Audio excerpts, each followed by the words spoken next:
come straight off the bitumen and then whack.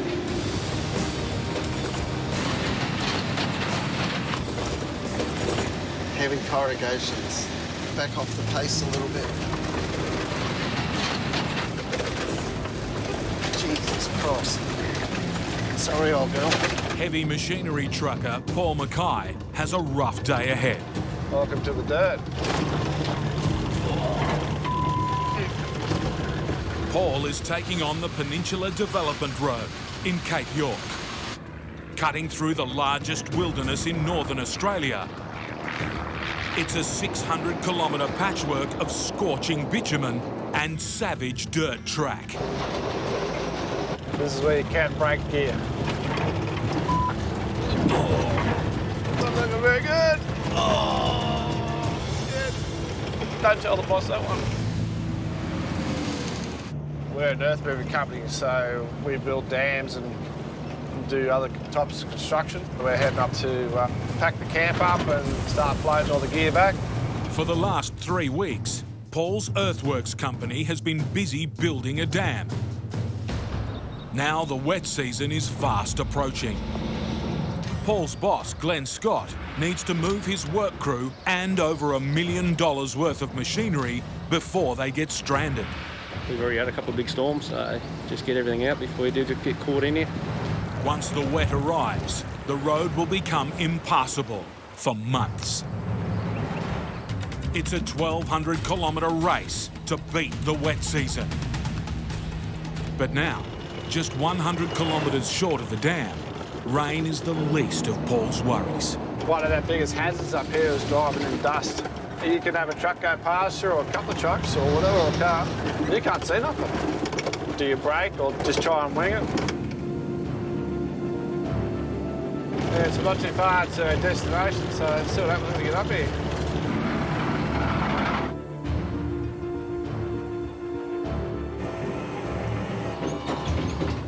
At the camp, 10 on one end, 3 on the other. the heavy lifting begins. Can we get that bed, Duke? Packing up in the tropical heat is hard yakka. Part of the job. And Paul's drawn the short straw with his load. So if he just makes it home, so it don't fall apart. This accommodation block is flimsy. Got to be patient with it. Otherwise you'll break something. And at 10 tonnes, very heavy. Well, they loaded up with all the camp stuff and all that. He needs to drag it onto his trailer. Right? Nah, you're not moving that bad.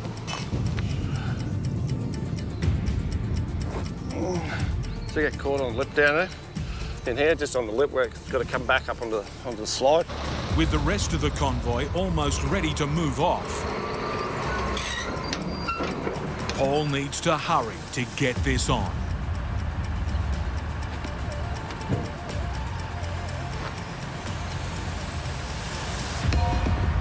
Right? Nah, you're not moving that bad. Can we get something a bit stronger and go underneath that thing? You might slide up on a bit of timber, or what about a grader blade or something like that?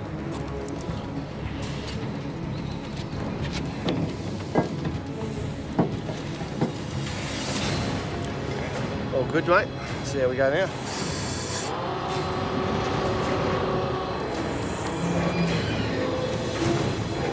Yeah.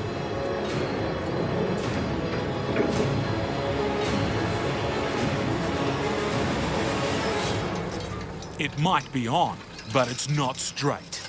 She's not sitting square on the trailer. Time for a small adjustment.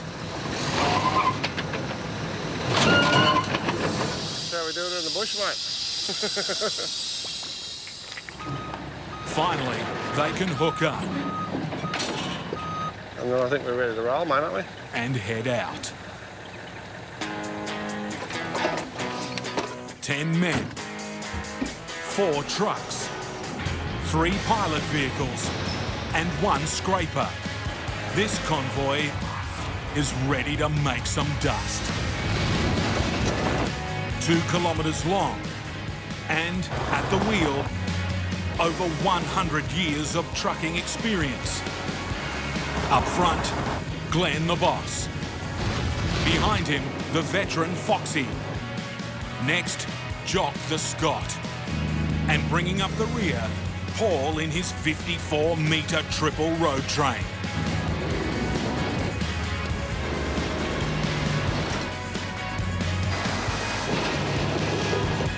Five hours of hard driving, and the convoy is making good time. But then, Whereabouts is he stuck, mate? Right in front of us. Jock and the big float is Bogs, dry Bogs. Get the truck. Jock's truck has lost traction on a hill. Low gear to crawl up. As soon as I hit that stuff, it just started spinning. So all they can do is reverse back.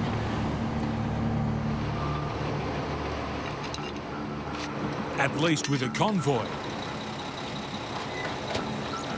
there's plenty of help to pull you out. I've got chain straps too, mate.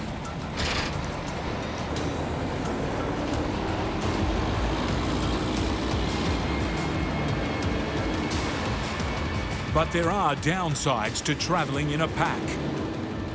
More trucks means more dust and more damage to the road.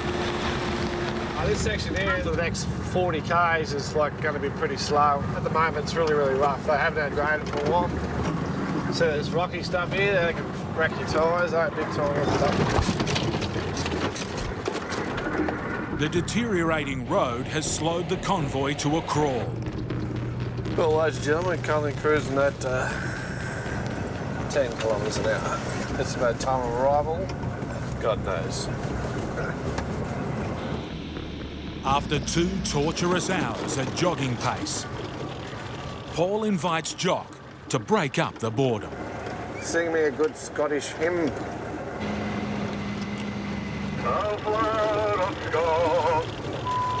Didn't think I was going to do that. Me and my big mouth.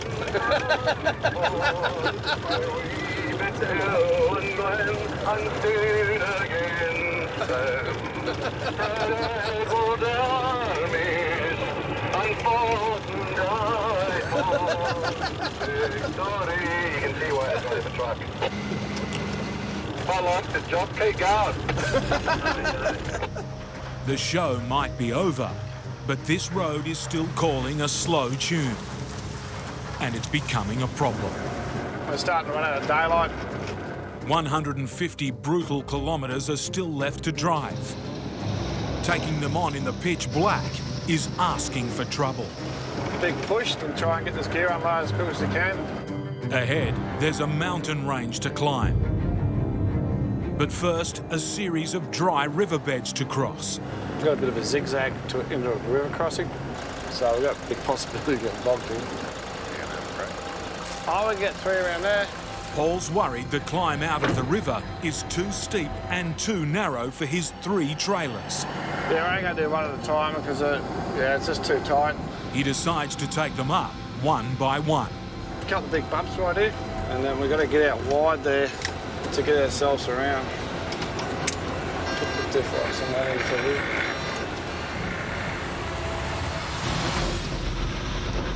Safely up. But now Paul's boss Glenn is coming. And he's risking it with 2 trailers.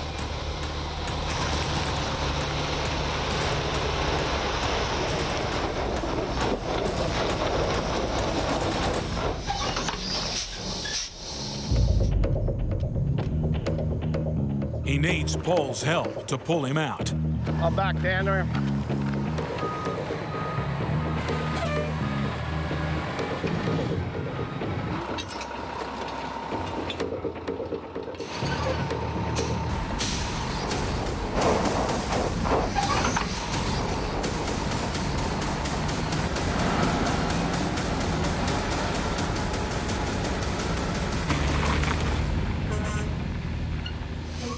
Paul's pulled his weight. But the delay has put the whole convoy under pressure. Let's go, mate. Let's go. Nightfall is only an hour away. On these roads with a 2-kilometre-long convoy, darkness is dangerous. And now up ahead, the northern reaches of the Great Dividing Range. You can see the mountains up there. Paul has to drag his 3 trailers and 100 tonnes up and over it. I'm going to go a little bit of a run up. Have a bad connection on your lights there too, they're flickering on and off. Yeah, well, it's less my problems at the moment. Mate. Come on, girl, get up, get up, get up, get up. I'll head down here. They're not pulling anyone up, are they? Get up, get up, get up, get up, get up, get up, get up, get up. Yeah, I know, I got Hey,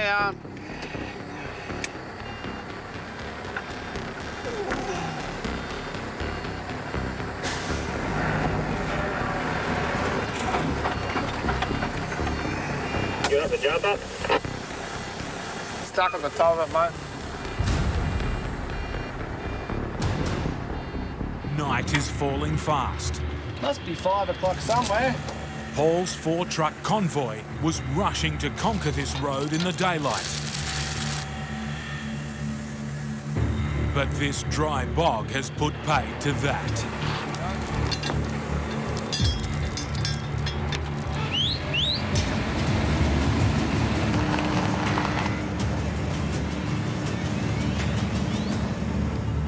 The last leg of this challenging journey will now be done in the dark, starting with a dangerous descent. It's where a lot of guys come undone. They try and change gears where they're going down a big range and truck takes off and that stitches all over. Have to go right over to the right there, Paulie. Let's use sheer drop down that way. Paul has 100 tonnes of freight pushing him down the hill. Miss a gear and he could have a runaway truck. Hell, I put it in 1 gear and that's it, that's where she stays. Go too heavy on his brakes and he'll burn them out. Be careful. Thanks, mate.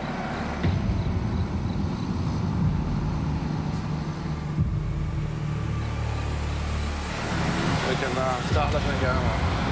All good, Paulie. Feet to the fat, mate.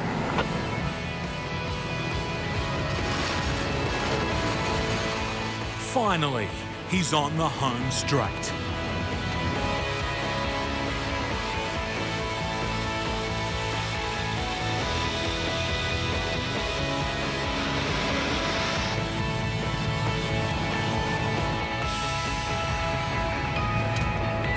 Made it.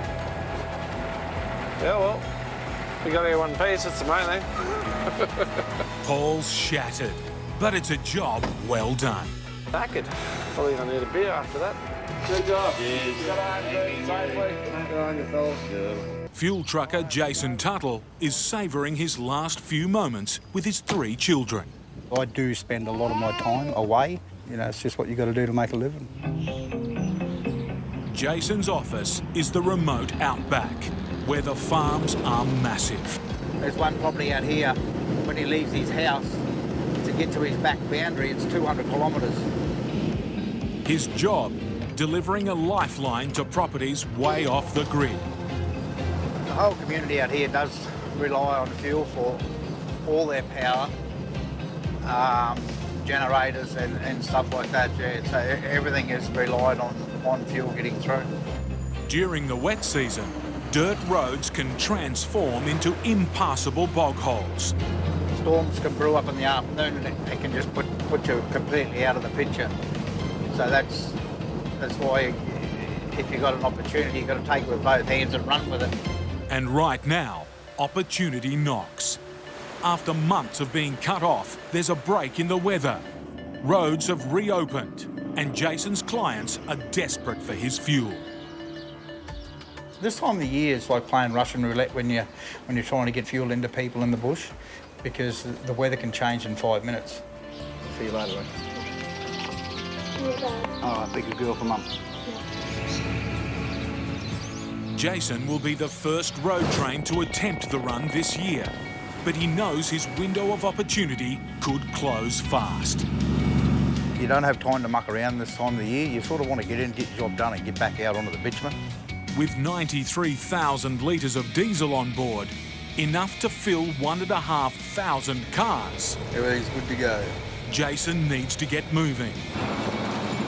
One thunderstorm and this diesel Mercy Dash could be delayed for weeks.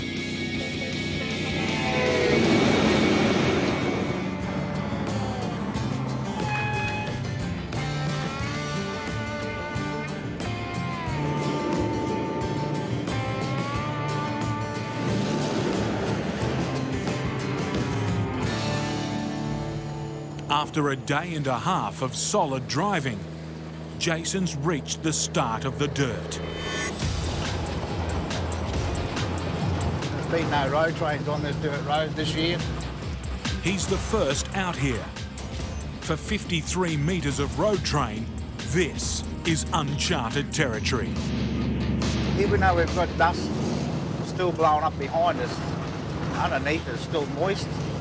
We should be fine as long as you don't break through. But up ahead, a damaged section where another vehicle has broken through. Got a little bit of a dark section up here on the road. It could be a bit of a wet spot. Slow down now and Jason risks getting bogged. Time to floor it. As long as you keep your momentum going.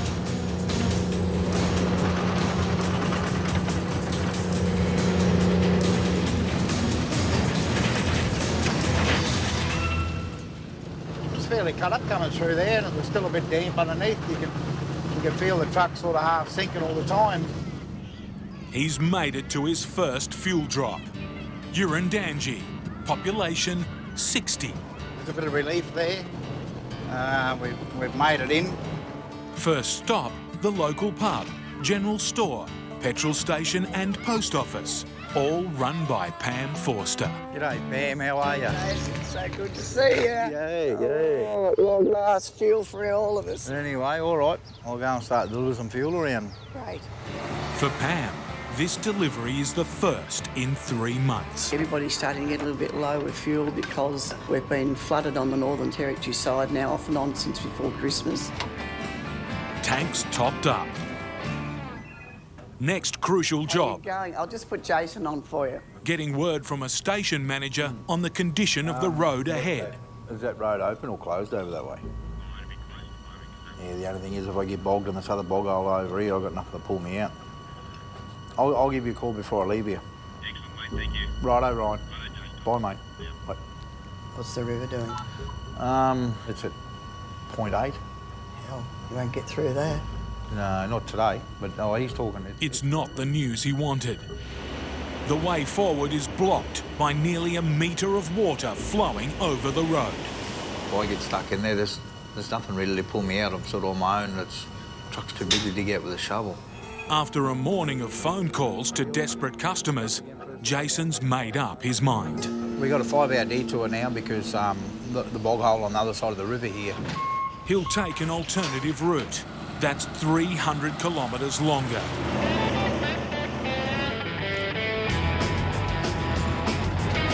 At the end of this detour, there's another river crossing. Jason's gambling it's open. Hopefully the water will recede down there pretty quick and we'll be right to continue.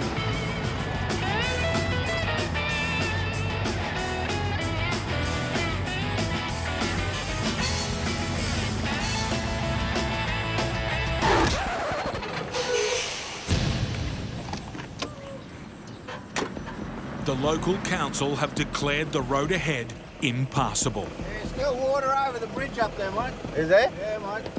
Jason's long shot has turned into another long wait. It's no use ringing everybody and worrying everybody, that's for sure.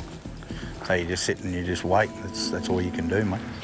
After waiting and wasting 4 hours, finally, his luck has changed.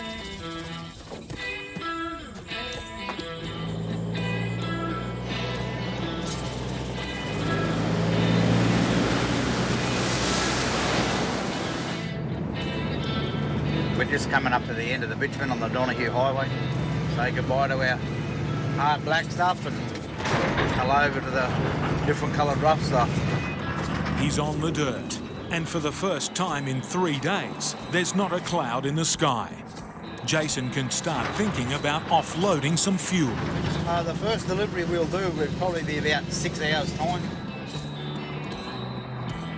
But just as he's settling into a long, straight drive, Yeah, got you, buddy.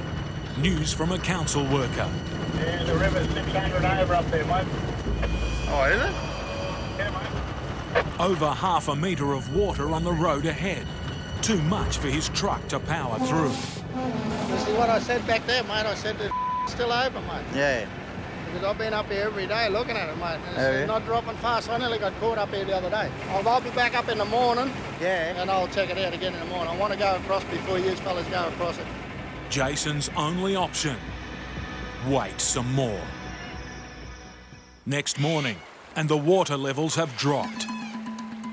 Jason wants to go, but the council arrive, having checked the crossing. He's here now, so we'll see what the verdict is. It's below 0.4. It's touch and go. He's leaving it up to my call to go through. So yeah, no, we'll give it a go. Jason's backing himself to make it across. Feels a little bit soft, but hopefully we'll be okay if we just go into it steady and don't do anything silly. It's critical he hits it with enough speed. Too slow, and he could get stuck.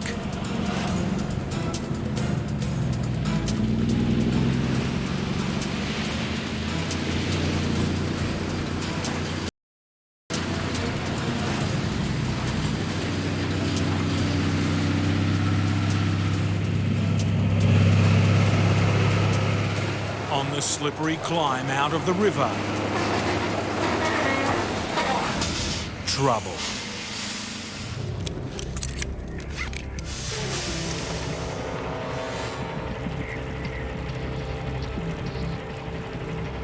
See, all this water up here is from people racing through here fast in cars, carting the water up the bank. But I come through too slow. If I come through with a bit more pace.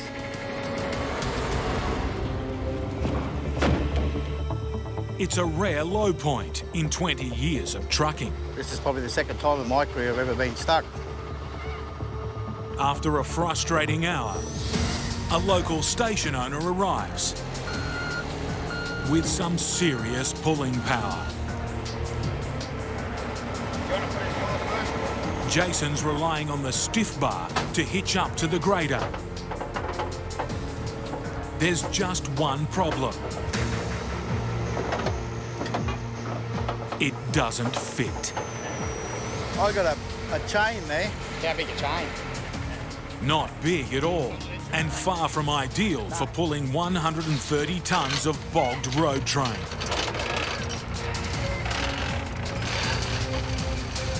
If it snaps, Jason will have run out of options.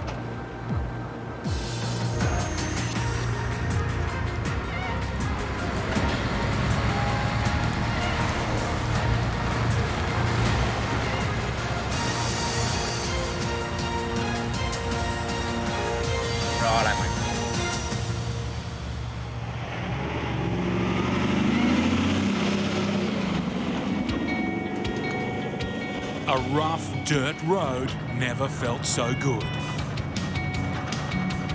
And at last, it's all clear ahead. Everything's open the way we want to go. Finally, he's made it to his most remote customer. It's always a good feeling to start delivering some fuel and... Hey mate, how you going? So, both these tanks? For station manager Peter, it's a massive relief. Pretty urgent for it. Been missing the last couple of runs. 16,000 litres of black gold. Makes you feel good every time you can do a delivery in the wet season. Job done. From this point, I am going to start working towards home for the rest of my deliveries, so it'll be only a couple of days again now and I'll be able to see my family. Russell makes a living, turning scrap metal into cash. We built this machine about 8 years ago, and it's been a pretty good machine for us.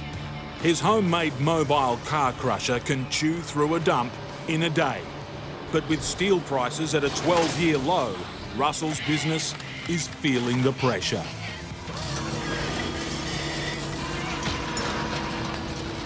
If I had to rely just on crushing cars for a living, I'd go broke. Until prices improve, Russell's relying on the next best thing. Driving his 30-year-old truck into some very lonely places. We end up going on some of the worst roads in Australia, in some of the oldest trucks around, but we still manage to do a good job and enjoy it. Russell's latest mission, trucking a rickety mobile building to a remote station. It's 250 kilometres of intense, unforgiving country. We've got a few tricks up our sleeve and we're going to be pulling all of them out to get the second-hand building to where it's got to go without any carnage. Top of the list, readying the flimsy structure for the road ahead. Cruel experience has taught him to avoid any shortcuts. It seemed to take a bit longer than most people getting these huts ready to transport, but I know the road that we're going to have to go on, and if I don't do all the preparations now, this thing won't be in the same condition when it gets there. Prep's done, and Russell sets himself a challenge. We're going to put this cup on there. We're going to close the door now, and when we get to the other side of Hart's Bluff, we'll open the door and see if it's still there. This 14-metre-long hut is ready for liftoff.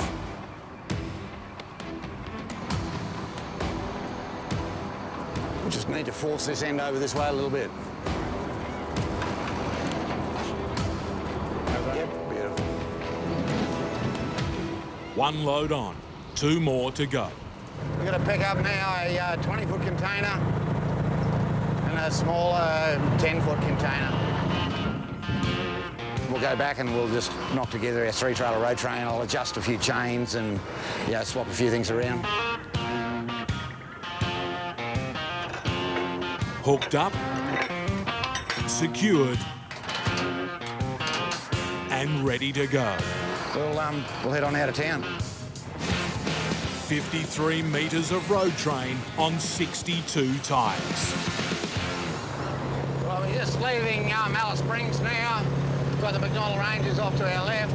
Beyond the ranges lies the desert. Russell's driving into it alone and in the height of summer. Outside, it's 40 degrees plus, and Russell's old truck has no air conditioner. In these blistering temperatures, tyres are a constant worry.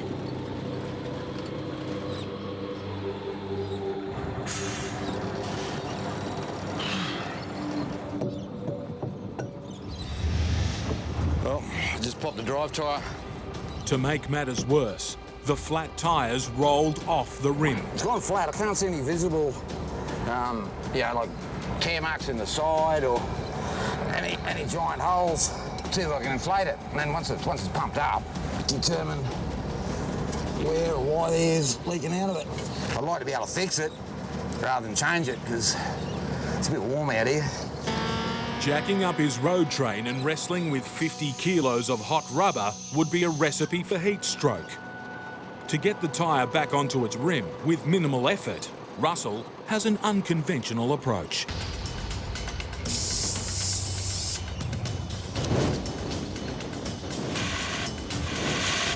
He may look like an angry pyromaniac, but Russell's got science behind him.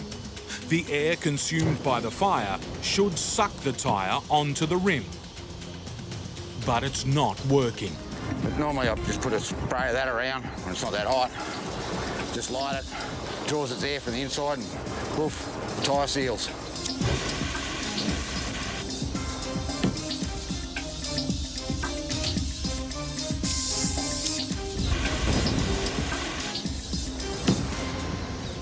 Finally, success. Bit of persistence. That was about the last try and then it was coming off. Now to find the puncture. I can hear it now quite clearly. the hole in the back here. Something in there. I'll dig that out first and see what I can see. Couldn't read about it. It's an old plug. It's an old repair job that's come apart. Tyre's nearly at the end of its life anyway, so we just do something to get it through. He hopes a new plug will fix it.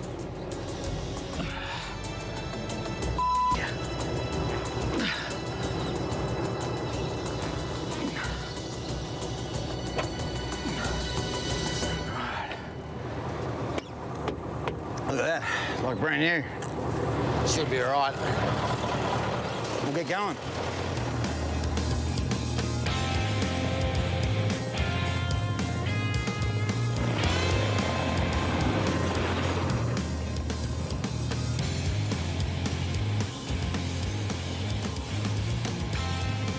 Russell and his patch tyre are about to hit the hard part of this journey. It's only about 58 k's from here to Arts Bluff. And about another 30 odd k's after that we've got to go, but this 58 k's could kill this demountable. The rocky road ahead will push his worn-out tyres and his worn-out load to breaking point. I'm going to have to take them down to about 40 odd. And that should give this hut a smooth ride in. Less air in the tyres will cushion the blows from the road. Rightio, all good to go.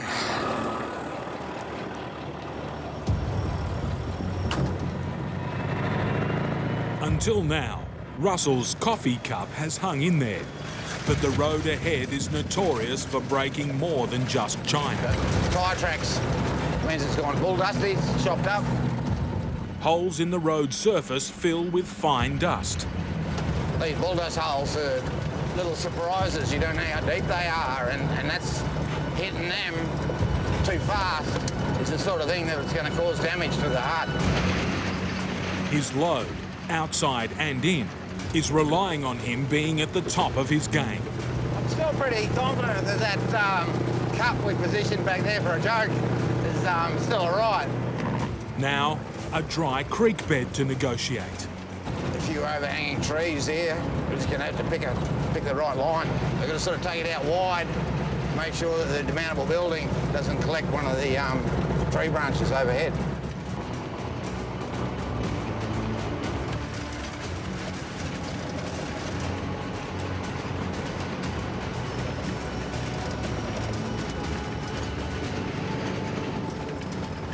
He's through without a scratch. Let's still be fingers crossed about that coffee cup.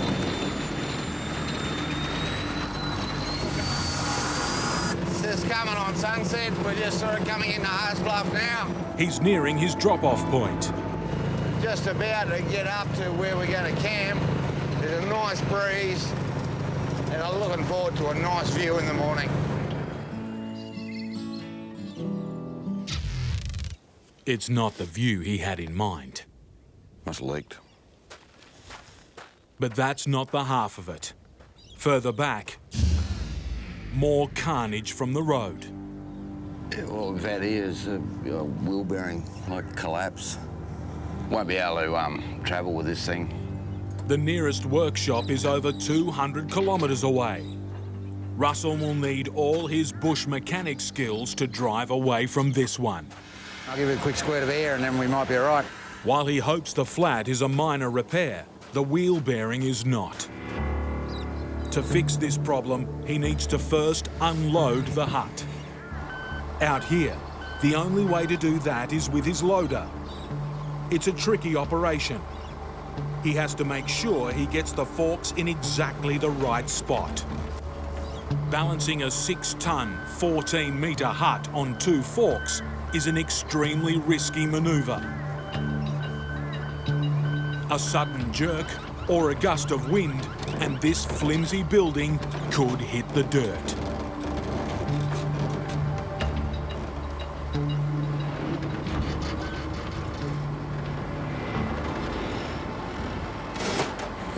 Perfect. Can't have a look inside and see how it travelled. The moment of truth for his China Cup. Oh well, the cup's still there. No tricks. Would have only had to go like that and it would have come off. With the weight safely off his trailer, Russell can turn to the wheel bearing problem. The hub is completely destroyed. Without any spare parts, he needs to get creative.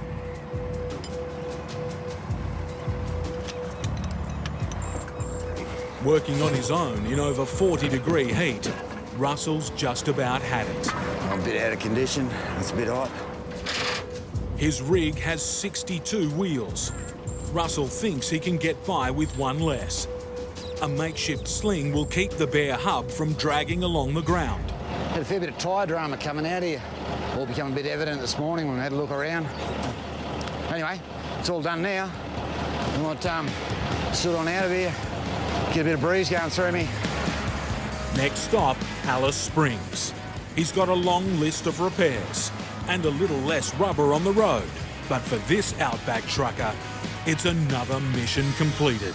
In the sweltering tropics of northeastern Australia, It is bone-shattering, truck-smashing road. things are about to get serious for long-haul trucker Turbo.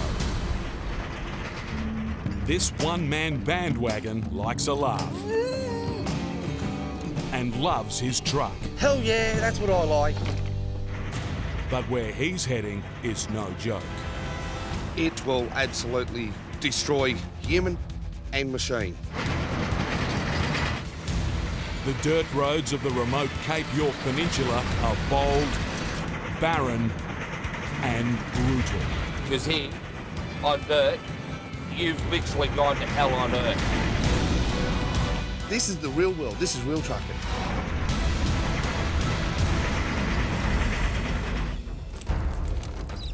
The 47-year-old's been hired to deliver 13 tonnes of vehicles to the mining port of Weipa at the very tip of Australia's far north. They're needed on site in one piece in 2 days' time. It's as tough a job as they come. But with a business to run, Turbo can't afford to pick and choose where he takes his truck. Do about 1,400 kilometres of dirt driving. That's a lot of dirt for a major highway. With his load and his laundry secure, The only way to dry your washing. Turbo's ready to roll. But as he's about to leave, he spots a problem. That's the header tank for the radiator. The header tank's leaking precious coolant. It's a major warning sign. If that blows, I lose all the water and blow a motor. Less than 3 months ago, Turbo's previous truck blew up. He's had to dig deep to lay out $90,000 on a replacement rig. If this one blows, it could sink his business. The hotter it gets, the more that can crack and perish, and I can't get another one. This has to be ordered from 4,000 kilometres away. Waiting for a replacement would cost Turbo this job. Better hope it don't blow. He's got no choice but to tough it out and hit the road.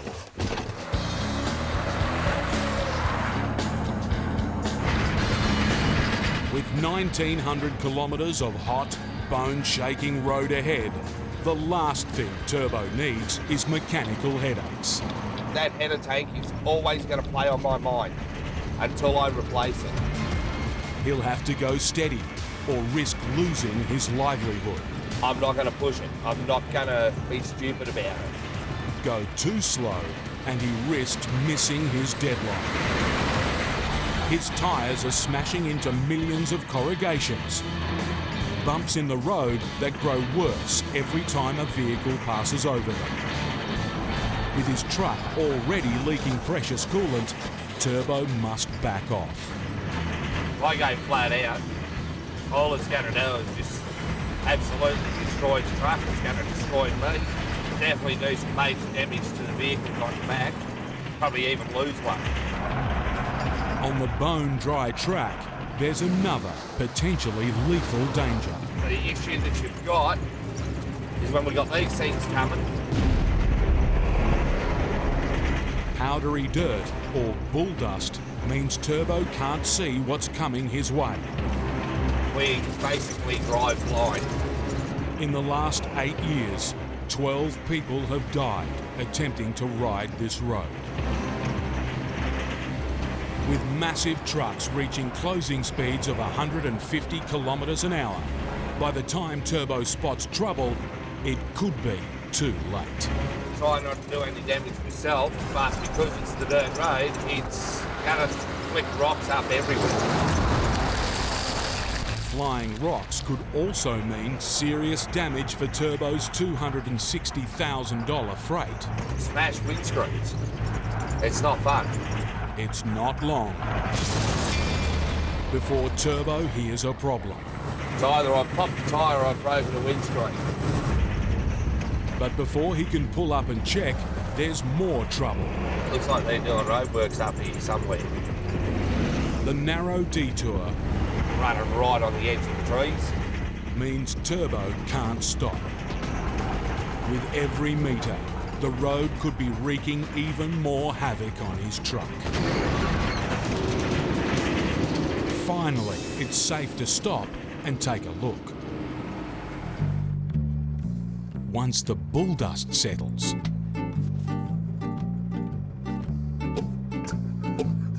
look there. Behind the cab, there's a worrying sight. Straps have come off. 2 straps on a $60,000 car have been shaken loose by the pounding. If Turbo had gone much further, he could have lost the vehicle. It's been moving that much. With 300 kilometres of dirt still to come, the road is getting worse. I'm doing about 12k an hour. His whole rig's taking a beating. A constant worry is Turbo's leaking radiator tank. If it cracks, his engine will cook. If I don't basically come to a crawl, I will literally shatter my truck to pieces.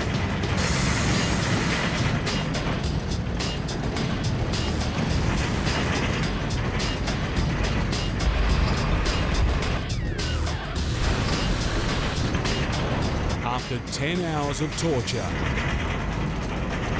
finally, Turbo's reached his overnight camp. Before he can relax, he wants to check his freight. On the rear vehicle, hey, you mother... there's trouble. The violence of the road has shaken off its tailgate. That's bird shit welding. Amazingly, it's clung on underneath the vehicle. Damaged goods aren't good for Turbo's business. But with another punishing day on the dirt tomorrow, he'll have to tough it out and hope his freight can make it in one piece. But with pressure comes mistakes. I'm an idiot. I happened town out the guy last night. Didn't even think about it. That could be major catastrophe, that, because it's blocking the airflow.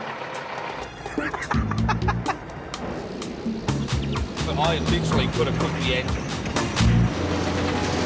The relentless strain is starting to tell.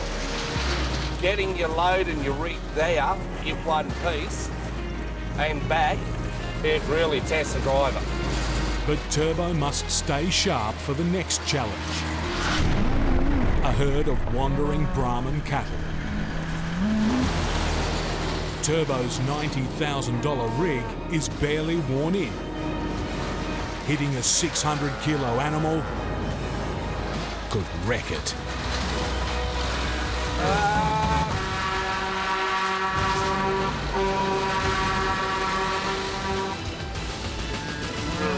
While he's missed the bovine jaywalker, cattle. Turbo suspects there's more damage to his truck. $3,000 light. It's another casualty of the bone-shaking road. For Turbo, it's the last straw. spotlight's broken off. $1,000 light. It's gone missing. I'm pissed at that. I can't just buy one. I've got to buy a set. So that's $2,000 for a set. It's a big chunk of Turbo's profit gone. I worked my ass off to get nice things, and this happens.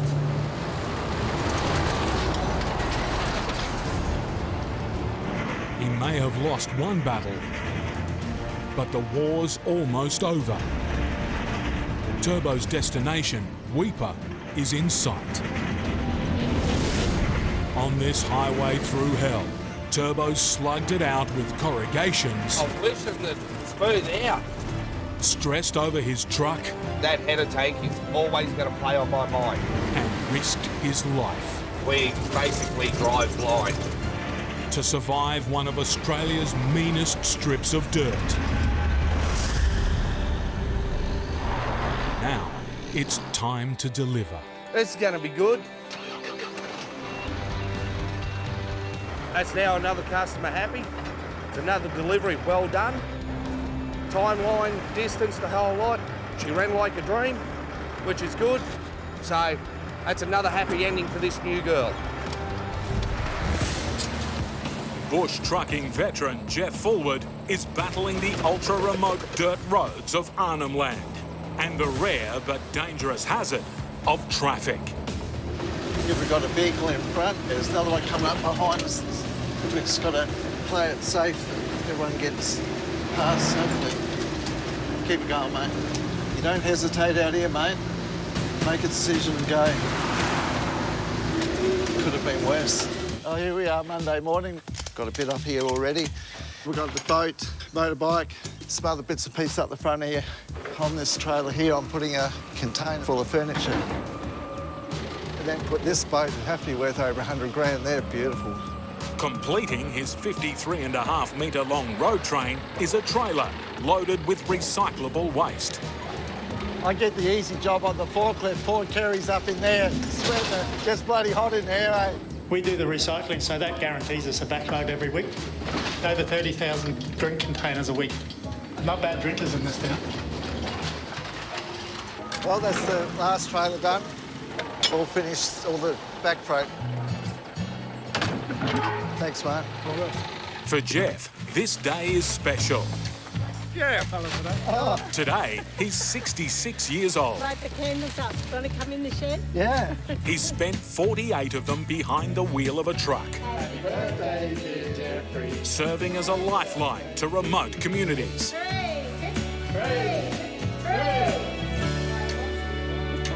I love chocolate cake.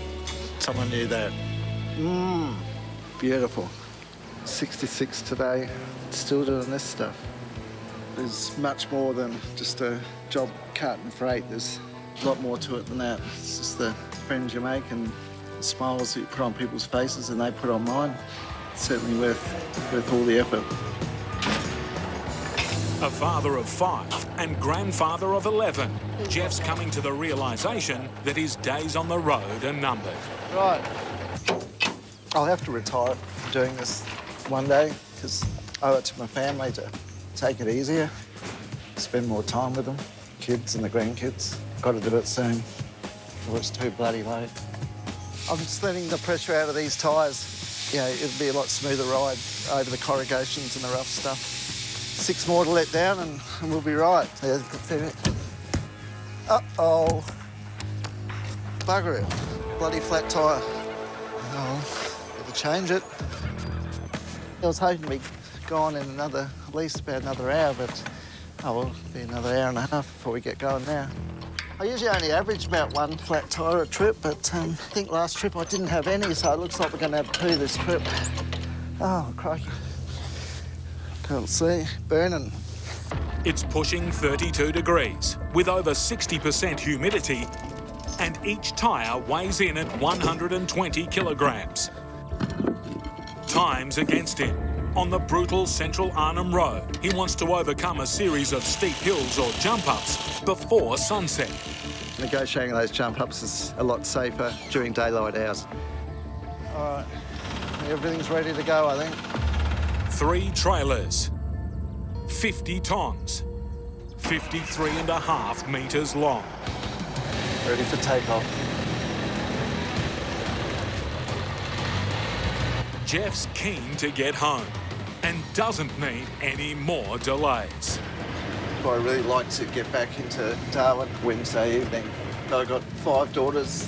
Oh, there's 11 grandkids out there and love spending time with the grandkids.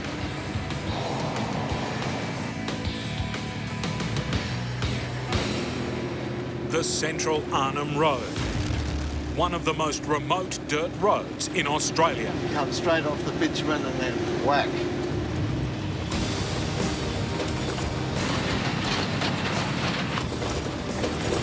Heavy corrugations. Back off the pace a little bit. Vehicles running over the dirt roads create bumps called corrugations. Millions of them, smashing man, machine and load. Yeah, I don't like corrugations like this. Back to 20 kilometres an hour. Jesus Christ. Sorry, old girl. Ahead, the first of the jump-ups. We've done about 50 k's from Nhulunbuy, so there's a fairly steep bitumen jump up here that we always just pull up and choose what gear we reckon we're easy going to get up and in, just crawl up it slowly. The road train westbound approaching the bitumen jump up. Just come around the corner here and then I'll just select second low.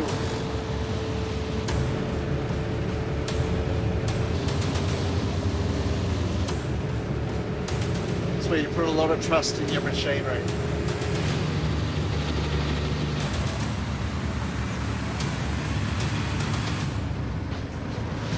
We're approaching a jump-up shorty that's given a lot of people a lot of grief. You've just got to hit the bottom at 60 k's and then you just drop, you know, a few gears and hopefully just crawl over the top of it. We're starting to stick the boot into it a little bit. My heart is racing now, but we're right on 60 k's. All that smoke, hope no one's coming over the top. Controlled bushfires, known as burn-offs, reduce visibility even further. That's where you don't want anyone coming over here.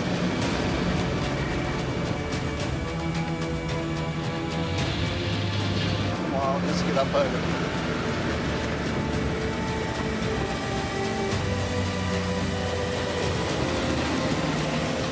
What's there to worry about? Ah, shit. These jump-ups were Jeff's goal before sundown. The next morning, he sets himself a new target. I'm hoping to get to Catherine this evening. That's about 550 k's. It'll take anything, 12, 13, maybe 14 hours to do. Oh, here we go, back into the corrugations again. Still got to poke along slow though. It's the only way to tackle things like this. Just looking at the taut liner there, the sides were flapping around a fair bit, so I'm just a bit concerned that one of the uprights that holds the roof up have dislodged, so I'll just stop and check it up the road here a little bit. Okay, time to get out and do my checks. Jeff's $170,000 load is protected by a cover on the trailer, called a taut liner. Any damage to the goods, and Jeff's company has to pay. Sometimes you open the taut liner up, you peek in and it's just, you hope, oh, geez, I hope everything's okay. Well, look at this, we've got a hairline crack, comes right across here too. Bloody hell. I'm going to keep a close eye on that, just for sure. Might just have to take it even a little bit more steady on these corrugations. Yeah, I can see some of the restraint is a bit loose on it. Oh, shit. Yeah, I'll just jump up there and straighten up that motorbike and see what else is going on. This freight takes a real pounding, eh? This one here too, this upright has come out. See, this one here's come out of place. Now, these upright supports, they're what holds the roof up tight so it doesn't flex, but on the corrugations, even like the roof will bounce and they'll drop out of here, so just going to run a bit of rope over through there. Yeah, especially with that corner crack there, we don't want this roof flexing. Only 220 kilometres away from his next stop at Katherine. Jeff can't afford to relax. That's when accidents happen. How's it going, Marty? Yeah, pretty good, mate. There's a car on his roof there, mate, on your side, eh? Just through the creek. Ah, roger. Thanks, son. Sorry about the dust, mate. That's no worries, man. Jeff approaches the creek crossing with caution. Yeah, road train westbound. Yeah, I see this all too often.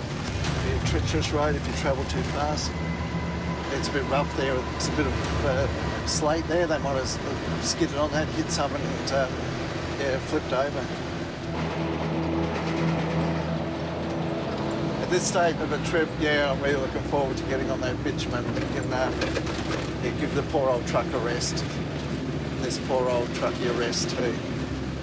Ah, come on, bitumen. Finally, Jeff hits the sealed highway and on towards his company's depot in Katherine. Unload a boat here. Come on, we're having it all day. I want to get home. Then make my way into Darwin and knock off a reasonable hour tonight, go and see the daughter and the grandkids. After the small boat's dropped off, Jeff is homeward bound to Darwin. And now, on our way into Darwin. For an enjoyable little drive into Darwin. Cruising along on the bitumen here now, definitely in cruise control. Sitting back, relaxed, not having to worry about corrugations. Just enjoy the scenery, enjoy the day, and make sure everything's running all right. Just look at my AdBlue there. It's used a lot more than normal. AdBlue converts certain exhaust pollutants into nitrogen and water vapour. If it drops down too low, then the engine will actually derate. They'll only get about half the power, and if it gets bad enough, then the actual truck will switch off, shut down. And something's wrong. Home is agonisingly close, but a system shutdown could be even closer. Yeah, I've definitely lost power. They just don't want to hold these other people up. I've got about 30 k's to the depot. I think we're going to get there okay. Jeff nurses his crippled truck into Darwin. Back in the real world, eh? Traffic lights. Always feels good getting back at the depot. Yeah, completed your delivery, completed the run back. Really feels like you've achieved something, actually. Finally, after 3 days and over 1,000 kilometres, Jeff reaches his company's depot. Time for his final and most important destination. Now I come and see one of my daughters and grandkids that I'm really lucky to live up here near Darwin. Hey! How you going? Getting bigger, buddy. Happy birthday! Oh, thank you. Hello, Bonds. Oh, you remember my birthday? Howdy, Liz. Oh, yes. You miss Pop? Yeah. I miss you.